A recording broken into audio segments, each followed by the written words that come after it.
Salut chers vadrouilleurs, vadrouilleuses, j'espère que vous allez bien. Ça va déjà très vite, on est déjà à l'épisode 4. Donc on va parler des 4 avantages. Quels sont les 4 avantages d'un van de collection? Donc on va voir ça ensemble, mais avant ça, générique.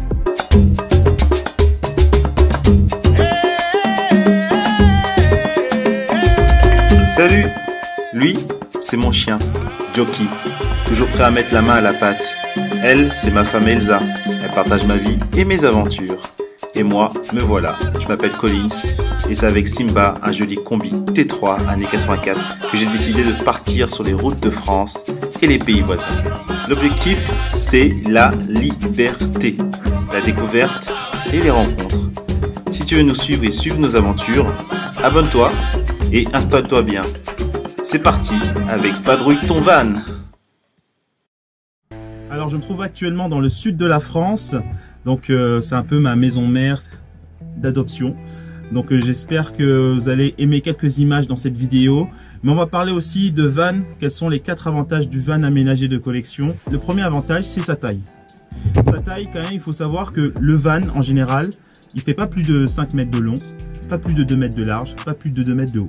Donc c'est génial, on peut appeler le van passe-partout.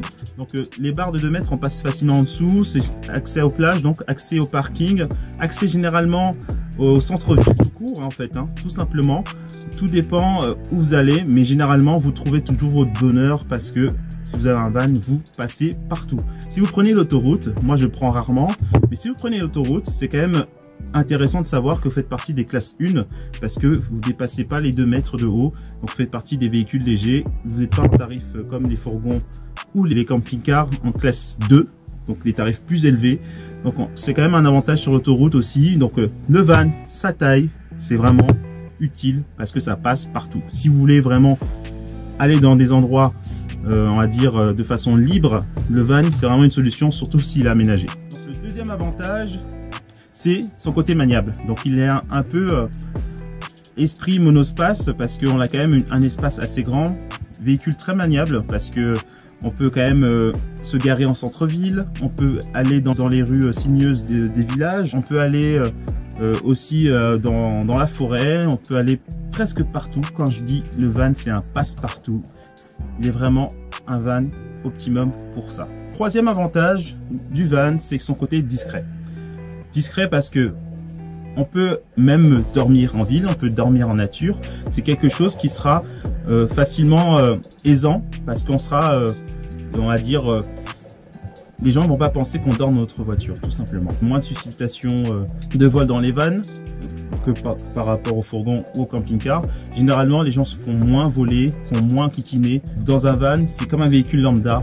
Il est considéré comme un véhicule lambda, donc vous pouvez aller au centre-ville en nature, de vous garer, vous passez la nuit, vous faites une sieste, vous partez randonner, vous partez vous balader.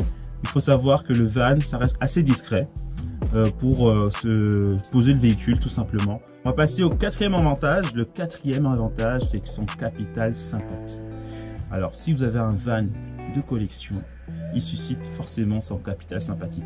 Ou même un van qui n'est pas de collection, un van, dans tous les cas, si vous l'aménagez, il a un capital sympathie.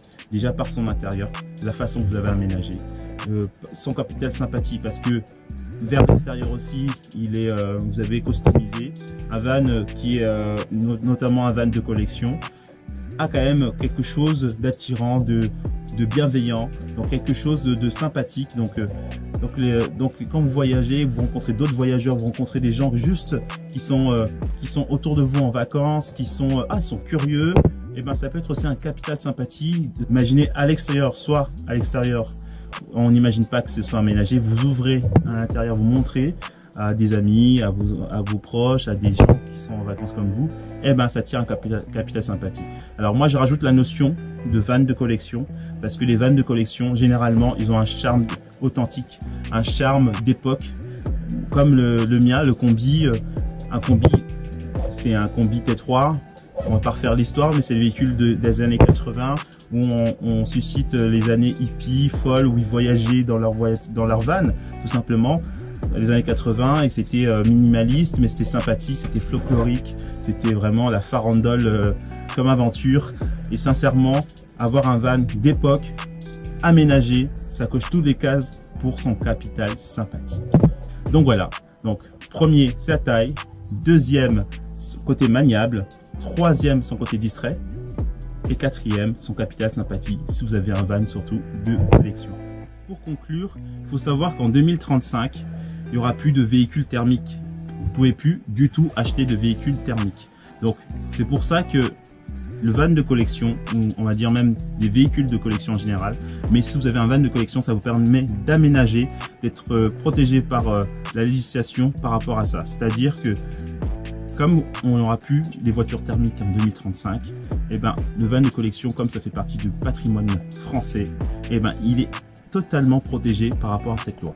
Donc ça c'est sûr, on ne connaît pas encore trop les modalités, mais il faut savoir que le van de collection, non seulement il est protégé par rapport à cette loi, mais imaginez tout ce qui est contrôle technique, tout ce qui est la valeur du véhicule, tout ce qui est en pièces d'entretien, tout ce qui est en termes de législation, de contrôle, ben, ça va être beaucoup plus simple quand c'est un véhicule de collection. Et quand on sera en 2035, bon c'est loin, ça me paraît loin, ça vous paraît loin, mais en tout cas, en 2035, il faut aussi se projeter si vous voulez avoir un véhicule pendant 10 ans, 5 ans, 20 ans, 30 ans. Alors, moi, je finirai en disant une chose, van life. Dans van life, il y a van. Donc, tout simplement, c'est pas pour rien si les gens ont commencé par un van. Si vous êtes débutant, vous hésitez.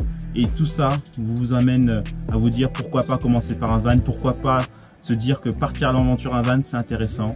Allez-y, foncez. En tout cas, moi, j'étais très content de partager cette vidéo avec vous et on se dit à la semaine prochaine. En attendant, je vous laisse avec quelques images. N'hésitez pas à liker et bien sûr à partager votre expérience et vos commentaires en dessous de la vidéo. Et moi, je vous dis à la semaine prochaine.